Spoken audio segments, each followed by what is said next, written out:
একটি ছোট শান্ত শহরে টমি নামে একটি ছেলে বাস করত যে সবসময় একটি কুকুর চায়।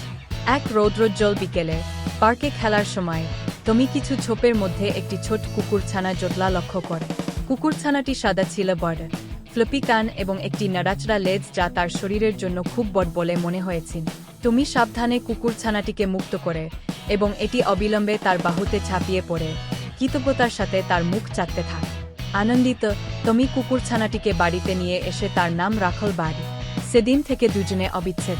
টমির বাড়ির উঠোনে বড় ওক গাছের নিচে তারা আশেপাশের এলাকা ঘুরে আনানেয়া খেলতে এবং জলখাবার ভাগাভাগি করে তাদের দিনগুলি কাটিয়েছে।